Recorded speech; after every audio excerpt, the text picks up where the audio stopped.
उनकी DPP solve करो और पीवाईक्यू सॉल्व करो। Enough, more than enough. अभी क्यों कुछ जिंदगी में एक चमत्कार चाहिए कि बूम हमारी अच्छी लाइफ।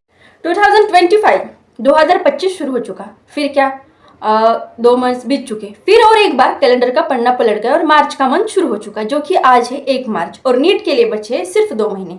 अभी भी बहुत सारे स्टूडेंट का सवाल यही रहता है कि 2 मंथ्स में सिलेक्शन हो जाएगा। फिर बोलते हैं कि वीडियो क्यों आती है 2 मंथ्स 3 मंथ्स के लिए, एक पुश देने के लिए। आपका स्कोर, आखिर में आप स्कोर कितना कर रहे हो, आखिर में आपकी तैयारी कितनी हो चुकी है।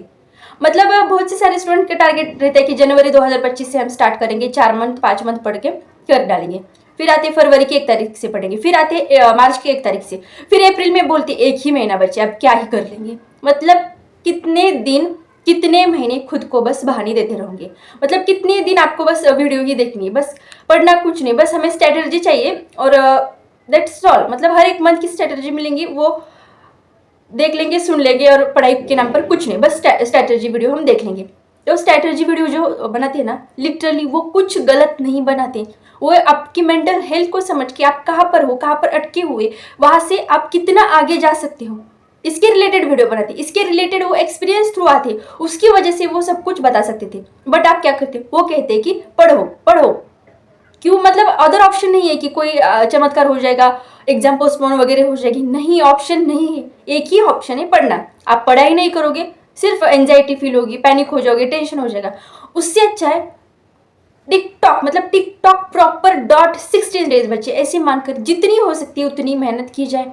अब हम फुल सिलेबस तो अभी पढ़ नहीं सकते, उतना समय बचा नहीं, क्योंकि आपको सबसे मेन इंपॉर्टेंट पॉइंट है 3 सब्जेक्ट नीट में, फिजिक्स केमिस्ट्री बायोलॉजी। अब बायोलॉजी और केमिस्ट्री को उठाओ, बायोलॉजी के सारे टॉपिक हर एक दिन एक टॉपिक कवर करने की कोशिश करो, मतलब एक चैप्टर।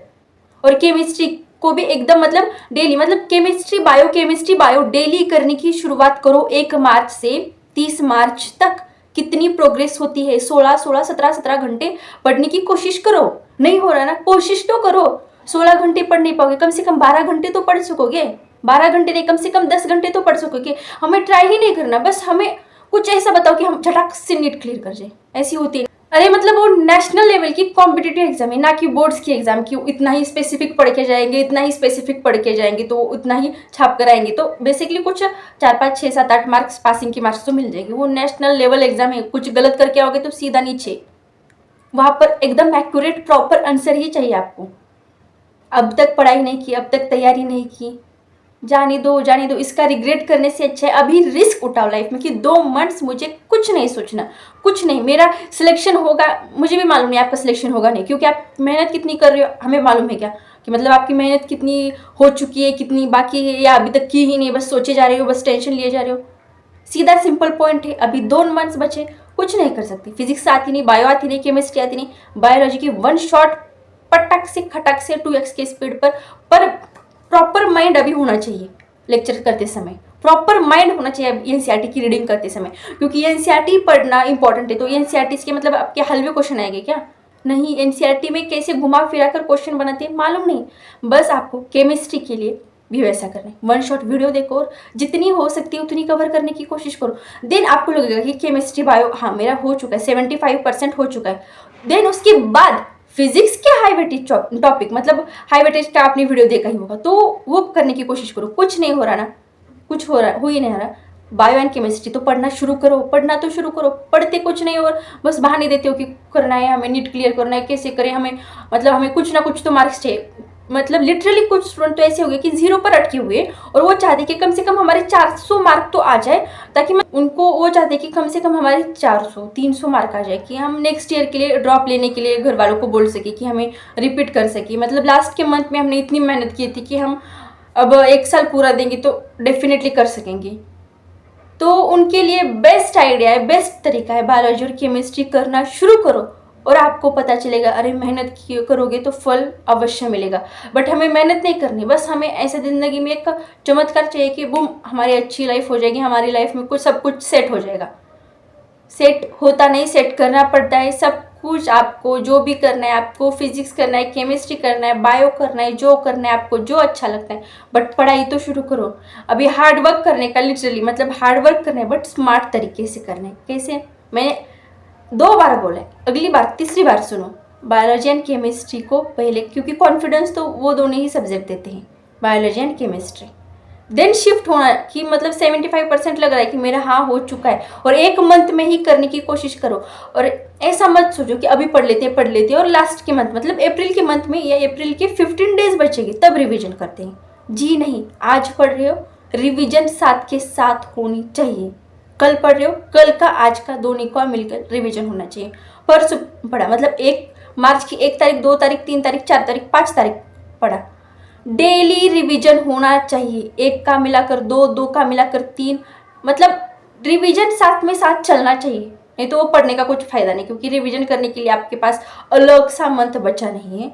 और एक अच्छी बात है कि आपका माइंड अभी एक्टिव होगा, मतलब आप एकदम करने की मतलब हाँ मुझे नीट क्लियर करना है, मुझे नीट क्लियर ना हो बट भले ही मुझे अच्छे मार्क्स लानी है, बट आपका माइंड इतना एक्टिव होगा कि आपको जो भी चीज़ें फास्टली ग्रैप होने की, मतलब फास्टली चीज़ें कवर होने की मतलब कवर हो सकती, होने की नहीं, कवर हो सकती।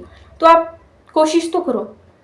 एनसीईआरटी पढ़ रहे हो या केमिस्ट्री के न्यूमेरिकल सॉल्व कर रहे हो, कुछ भी कर रहे हो, कोई रिएक्शन कर रहे हो, जल्दी से फटाक से रिवीजन करनी है। अभी हो गया ना, मुझे लगता है कि हाँ हो गया बाबा, मतलब 90%, तो फिर रिवीजन कर लो उसकी, तुरंत रिवीजन कर लो, क्योंकि अगले दिन में मुझे अगले चैप्टर उठाना है, अगला चैप्टर करना है, इसके लिए मेरे पास समय नहीं है। फिर अगले दिन मैंने दूसरा चैप्टर किया केमिस्ट्री का एंड बायो का, अब मुझे मैंने जो कल किया था उसकी भी रिवीजन करनी, परसों मुझे अगला एक चैप्टर लेना है और उसके साथ केमिस्ट्री बायो करनी। तो ये दोनों चैप्टर मतलब ये 4 चैप्टर की भी मुझे साथ में रिवीजन करनी है। ऐसे करोगे तो कुछ ना कुछ मार्क्स आएंगे, बट ऐसा करोगे कि अभी सिलेबस कंप्लीट कर लेते हैं एंड देन लास्ट में रिवीजन कर लेते हैं, नहीं होगा। लास्ट में रिवीजन क्या होती है, जिनका सिलेबस अभी ख़त्म है फरवरी से ही जिनका सिलेबस हो चुका है उनके लिए ये लास्ट के मंथ होते हैं रिवीजन के लिए। जिनका सिलेबस ही नहीं हुआ तो वो रिवीजन के लिए कहाँ से समय निकालेंगे। आपको फर्स्टली मतलब साथ साथ चीज़ों को मतलब अभी पेंडिंग नहीं छोड़ना कि बाद में कर लेंगे, ये चीज़ बाद में कर लेंगे, नहीं, करना है तो अभी करना है। रिवीजन करनी है तो अभी करनी है, सिलेबस करना है तो अभी करना है।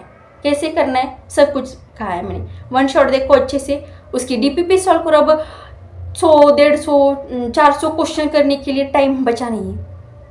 बेस्ट थिंग उम्मीद बैच आपको मालूम होगी, उनमें से लेक्चर करना शुरू कर दो वन शॉट के, उनकी डीपीपी सॉल्व करो और पीवाईक्यू सॉल्व करो, इनफ, मोर देन इनफ। अभी क्यों कुछ मतलब दिमाग लगा के आइंस्टाइन वाला दिमाग लगा के खोज के उस न्यूमेरिकल को ढूंढ निकालने का समय ही नहीं है।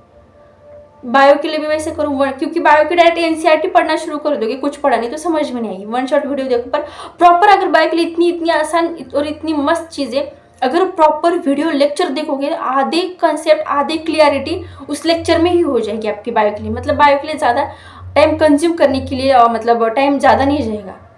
एंड बेसिकली बायो को सुबह करो, क्योंकि आपका माइंड एक्टिव होता है, तो फर्स्टली चीज़ें ग्रैप होती है, और देन केमिस्ट्री के लिए टाइम निकालो। All the very very best.